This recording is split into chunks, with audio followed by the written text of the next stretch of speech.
हिंदी साहित्य और पीएचडी के इस चैनल पर आप सभी का एक बार फिर से स्वागत है। चलिए शुरू करते हैं अपनी आज की इस कक्षा को अपने विषय आत्मकथा आप खुदरी के साथ। देखिए, आज इस वीडियो के माध्यम से हमारी यह आत्मकथा पूर्ण होने जा रही है। 2 भागों में विभक्त यह आत्मकथा कई उपभागों में समाहित है।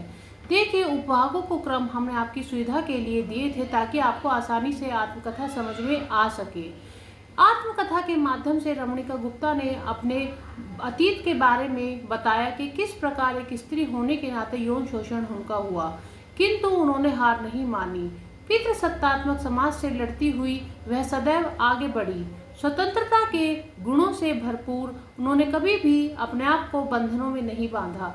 शादी होने के बाद और शादी से पहले भी बचपन से ही वह ऐसे स्वभाव की रही कि उन्हें कोई भी ऐसी मान्यता पसंद नहीं थी या उन्हें कोई भी ऐसी मान्यता मान्य नहीं थी जो उनके जीवन में बंधन डाले।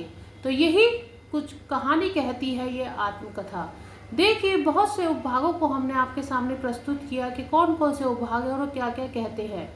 रमणिका गुप्ता जिनकी जिंदगी में बहुत से पुरुषों का आना हुआ, उनके साथ उनके यौन संबंध स्थापित हुए।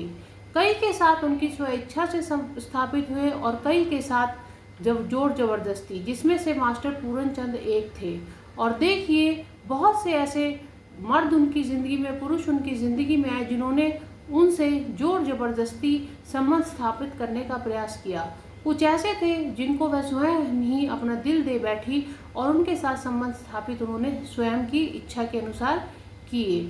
तो आज उपभाग 2 की चर्चा हम आपसे कर लेते हैं। देखिए, उपभाग 2 के माध्यम से रमणिका गुप्ता ने अपने राजनीतिक जीवन की चर्चा की, अपने उस जीवन की चर्चा की जिसमें बाद में उन्हें सफलता हासिल हुई। हालांकि यह सफलता कुछ समझौतों के आधार पर उन्हें मिली, किंतु मिली।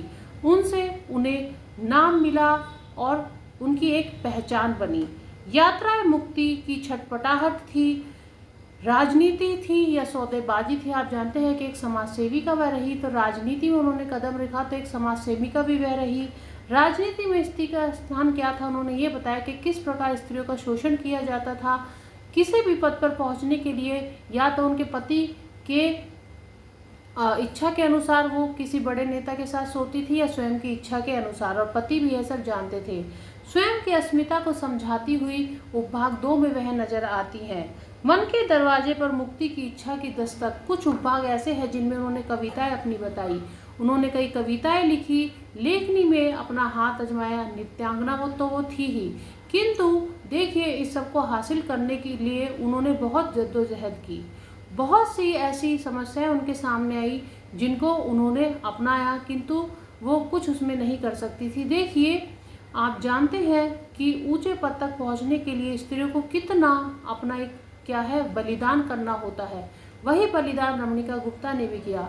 भारत के पूर्व प्रधानमंत्री रहे, उनका नाम अभी इस वीडियो में हम नहीं लेना चाहते, उनके द्वारा भी उनका शोषण हुआ। हालांकि वीडियो के माध्यम, हालांकि अपनी आत्मकथा में उन्होंने बताया है, किंतु देखिए, संवेदनशील मुद्दा हो सकता है, इसलिए वीडियो के माध्यम से हम आपके सामने से प्रस्तुत नहीं कर सकते। किस प्रकार अब बड़े बड़े होटलों में ले जाकर महिला उम्मीदवारों का राजनीति में शोषण किया जाता है, इसकी चर्चा उन्होंने की। अपने बच्चे उमंग और 2 लड़कियां उनकी हुई, उनकी परवरिश किस प्रकार की, किस प्रकार प्रकाश ने उनका साथ छोड़ दिया, किस प्रकार पढ़े लिखे अफसरों के साथ फिर उनका संबंध, शारीरिक संबंध स्थापित हुआ। एक अफसर तो उन्हें इतने पसंद आ गए कि उनके साथ दिल्ली यूनिवर्सिटी आना जाना ये सब उनका लगा रहा। जब भी वक्त मिलता या समय मिलता है, वह उससे मिलने अवश्य जाती। क्यों? क्योंकि एक सामंती परिवार के होने के बाद भी वह अफसर बहुत आधुनिक विचारों वाला था, और ऐसा ही कोई पुरुष रमणिका गुप्ता को अपने जीवन में चाहिए था। अपने बच्चों की परवरिश वह स्वयं करती है। बेटा उनका हॉस्टल में पढ़ता है, 2 लड़कियां उनके साथ रहती है। प्रकाश का स्वभाव पहले उपभाग में हमने जान लिया था कि एक ऐसा स्वभाव था जो लालची था, वह कोई कंजूस था, वह कुछ भी खर्च करने के लिए तैयार नहीं था, और यह रमणिका गुप्ता को बिल्कुल पसंद नहीं था। किंतु फिर भी समाज की मान्यताओं को, कुछ मान्यताओं को मानते हुए उन्होंने प्रकाश के साथ अपना संबंध स्थापित रखा। 2 लड़कियां होने के बाद जब वह बच्चा नहीं चाहती तो प्रकाश एक लड़का उनसे चाहता है। जब वह मना कर देती है तो उनका विद्रोह प्रकाश करना शुरू कर देता है। देखिए, एक लड़का 2 लड़की देने के बावजूद भी स्त्री की इतनी इज्जत नहीं है, अपना इतना अस्तित्व नहीं है कि अगर वो और बच्चा पैदा नहीं करना चाहती तो वह कर सके। किस प्रकार विवाह के बाद प्रकाश उसका शोषण करता है, भी शादी से पहले किस प्रकार वह वादे करता है और शादी के बाद किस प्रकार वह वादे अपूर्ण रह जाते हैं, इन सब की चर्चा दूसरे भाग में वह करती हैं। देखिए, दूसरा भाग पहले भाग की तरह इतना बड़ा नहीं है, इसलिए अलग अलग उपभागों में बताने से अच्छा मैंने सोचा आपको एक वीडियो के माध्यम से मैं बता दूं। इससे क्या होगा, अब आपकी जो आत्मकथा को लेकर एक जो क्लैरिटी हो जाएगी कि हाँ, आत्मकथा कहना क्या चाहती है, क्या रमणिका गुप्ता इस आत्मकथा के माध्यम से बताना चाहती हैं। देखिए, इस आत्मकथा पे कई प्रश्न भी बनते हैं कि आत्मकथा क्या कहना चाहती है। रमणिका गुप्ता अपने चरित्र का कौन सा ऐसा भाग है जिसे इस आत्मकथा के माध्यम से प्रस्तुत करना चाहती है। क्यों? क्योंकि देखिए, एक आत्मकथा को या किसी भी कहानी को देखने के कई एंगल हो सकते हैं। जैसे कि ये आत्मकथा, इसमें देखिए तो शारीरिक शोषण एक होता है। एक शारीरिक शोषण स्वयं की इच्छा से होता है कि कई मर्दों के साथ संबंध स्थापित करना। एक सामंती परिवार की लड़की होने के बावजूद भी इतना यौन शोषण उनका हुआ कि कोई समझ भी नहीं सकता कि ऊंचे मकान और क्या कहते हैं छोटे पकवान, जो भी एक ये डायलॉग बोला जाता है, तो आप समझ सकते हैं कि किस फीके पकवान, ऊंचे मकान फीके पकवान, तो किस तरीके से एक बड़े परिवार की लड़की होने के बावजूद, एक कर्नल की बेटी होने के बावजूद भी उनका यौन शोषण हुआ। जब उनका हुआ तो जो सामान्य परिवार की लड़कियां होंगी उनके साथ क्या हुआ होगा, यह आत्मकथा ये बताती है। तो हर एक आत्मकथा को या किसी भी कहानी को या किसी भी विधा को देखने के कई एंगल होते हैं, कई डायरेक्शंस होती है। जब हम उनके अनुसार पढ़ते हैं तो हमें वह समझ में आती है। तो यह आत्मकथा बताती है एक जिद्दी लड़की की कहानी। देखिए, रमणिका गुप्ता कितनी बोल्ड नेचर की एक लेखिका रही, जिन्होंने उस समय, जिस समय लड़कियों को घर से निकलना ही अलाउड नहीं था, उन्होंने किस प्रकार अपनी आत्मकथा लिखी।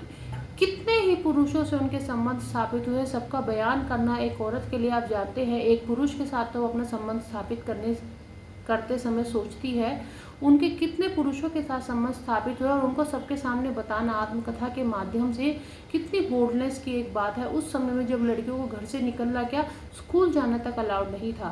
और आप जानते हैं, इन्हीं सब का विद्रोह वह शुरू से करते आई। उपन्यास या नॉवेल्स उस समय जो लड़कियों को पढ़ने अलाउड नहीं थे क्योंकि वो रोमांटिक प्रवृत्ति पर आधारित होते थे, उनको वह उस समय पढ़ती थी। उस समय उन्होंने लव मैरिज की, प्रेम विवाह किया, जिस समय लड़कियों को अरेंज मैरिज में भी लड़कों को देखने की अनुमति नहीं थी कि लड़का जिसके साथ शादी करने जा रहे हैं, शादी के बंधन में बंधने जा रहे हैं, वह कैसा है या हो सकता है। उस समय उन्होंने हर उस क्षेत्र में कदम रखने का प्रयास किया जो औरतों के लिए बंद था। बंद अर्थात कि राजनीति में नहीं जाएंगी, वो राजनीति में आई।